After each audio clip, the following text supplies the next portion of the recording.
G'day, I'm Dan Raff, welcome back to the channel and welcome to Autpololis in Kyushu, Japan for round 6 of the first season of the 2021 Nations Cup. And in pole position we have Wakawee. Behind him in P2 we have Cliff in the Subaru, and you find me in P3 on the grid. So let's take a look at my qualifying lap.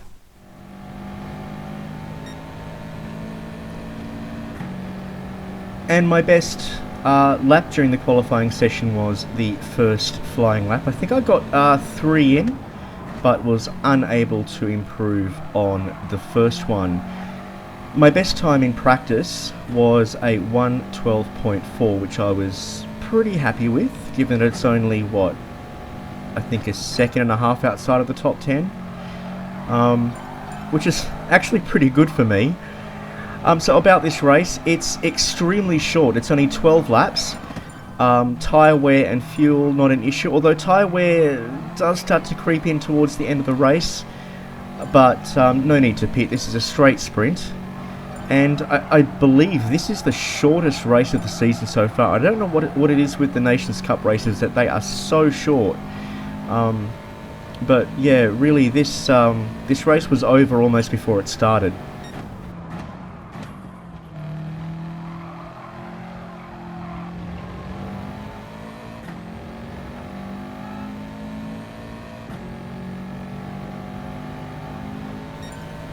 So provisionally in second, but P3 by the end of that. We have Nindo in P4, remember him from the last race. Sniper in P5 in the Peugeot.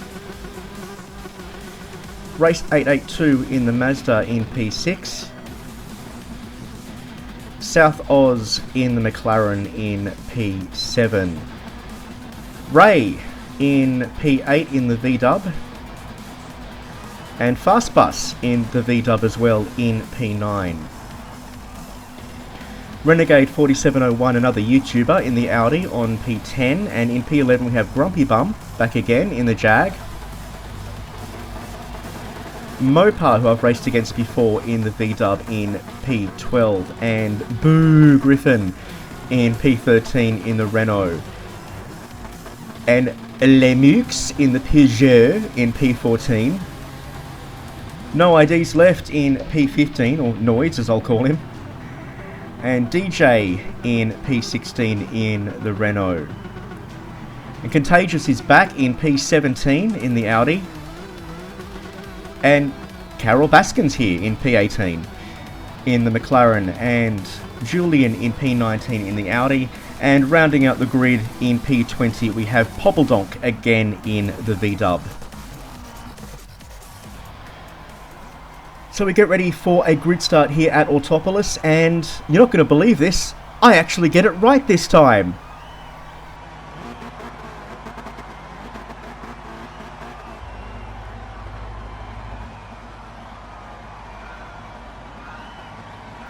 So I managed to get over my general uncoordinatability and get a pretty good launch off the start. Wakawee's tyres spin, that puts us up into P2 behind Cliff, who is now in P1 going into T1. Nindo looking for a mover on the outside of me, but I defend, and it is Subaru in 1 and 2.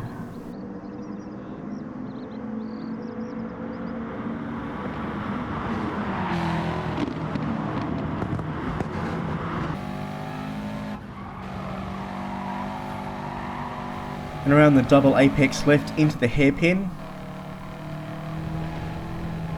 Very close racing in this one. We basically snake our way around the course on each other's bumpers through pretty much the entire race. Cliff looking a little bit wobbly. Don't know whether that's just his driving or whether there's a connection issue, but he slides wide on the hairpin onto the main straight, and that puts me into P1. So we cross the line with the fastest lap for now, at least. And we'll fast forward now into the beginning of lap 5.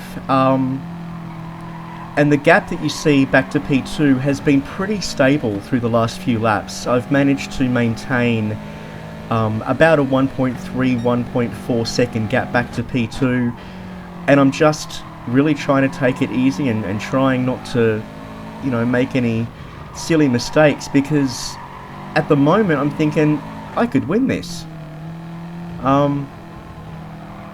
It wouldn't be the first time I've won a race, but you know, they're always nice. And you can see that snake of cars on the track map. So, you know, really can't afford to put a foot wrong here. And I'm thinking if I can just maintain this gap, I'll be golden.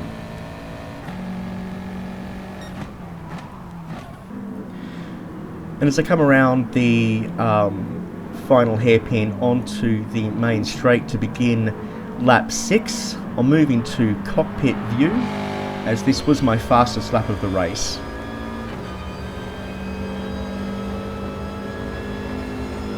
So yeah, this combination is quite a good one. Group 4 and Autpololis work quite well together, and I think this might be my favourite race course in Japan. I didn't like it the first time I raced on it, but then I went in with, you know, zero practice. It was a daily race and I was in a Ferrari. That's never a good time. But it's grown on me. It really has grown on me. But yeah, the length of this race, only being 12 laps around the short course, is yeah, a little bit puzzling. I don't know why the Nations Cup races are so incredibly short this year. You know, crying out for longer races, and I mean, yeah, the main side effect is that there was back in the pack, there was a lot of argy-bargy going on, as you know, you really had to take any opportunity that you got, because there just wasn't time to, you know, to race strategically at all.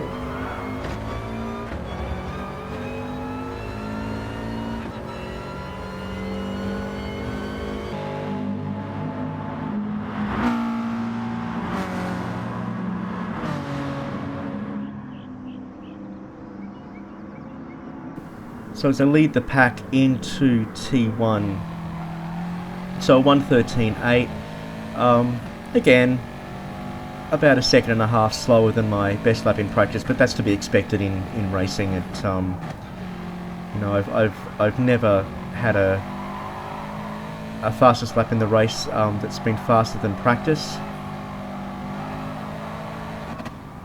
And I think that's just race conditions being race conditions.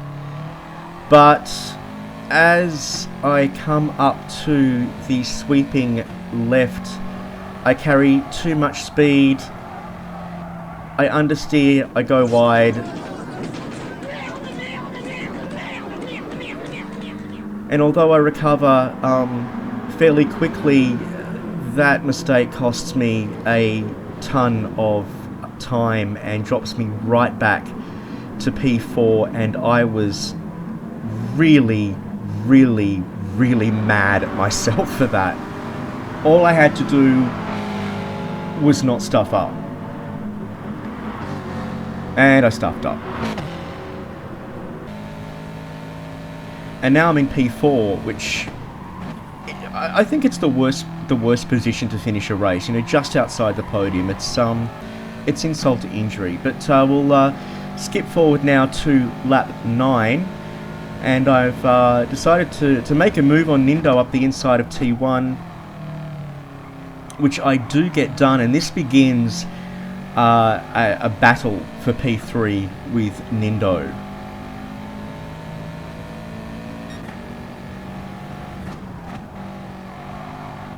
And Nindo starts looking for moves up the inside of just about every corner, really getting very close, looking for the move. And as we come around the hairpin and into the sweeper, I really have to back off to avoid pushing him out wide, and he does take back P3 for now.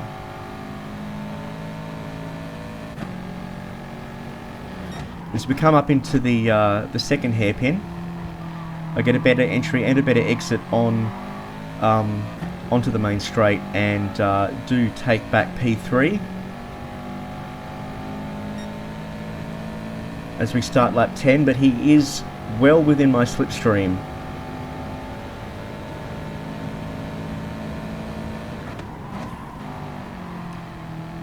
And he looks to move up the inside, but I defend, and really I spend the next couple of laps defending on every turn because I really have no choice. And unfortunately this does slow the both of us down, and I'm unable to you know, really gain back any time on P2 ahead. In fact, I'm sort of losing time a bit, but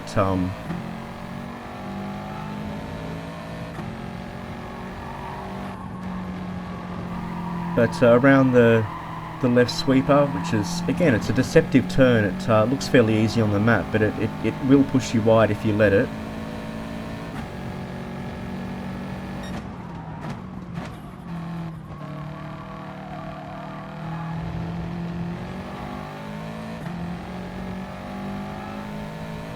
And onto the main straight. I'm well outside of Wackawee's slipstream range, but Nindo is well inside of mine. And so I have to leave, I have to brake for T1 as late as possible, which I do.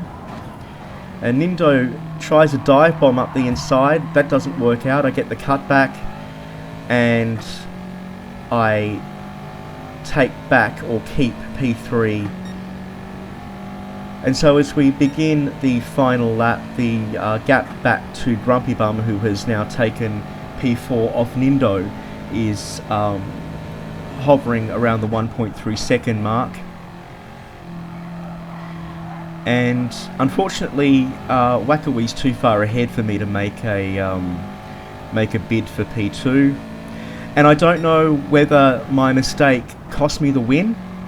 I don't know whether South Oz and Wackawee would have caught me anyway, especially with tyre wear, with the Subaru becoming an issue at this stage in the race. Whether they would have caught me and whether I would have dropped back to this position anyway, it's anyone's guess. There's no way of knowing, so we just have to file that away and forget about it and concentrate on securing a podium finish.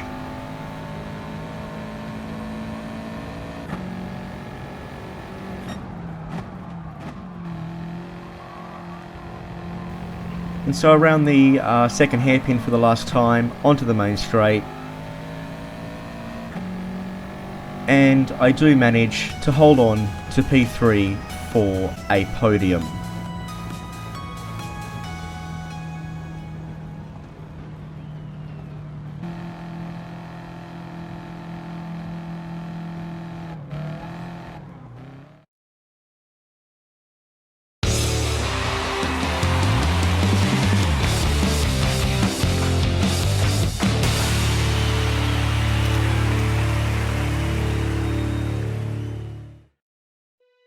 Thanks for watching. If you enjoyed that, please leave a like and comment below to let me know how you did on the race, or just to say hi. Next on the calendar, it's round 6 of the first season of the 2021 Manufacturers Series. We're in Group 4 at the Tokyo Expressway. So make sure to subscribe and ring the notification bell so you don't miss any of the action. I'm Dan Raff, and I'll see you at the next race.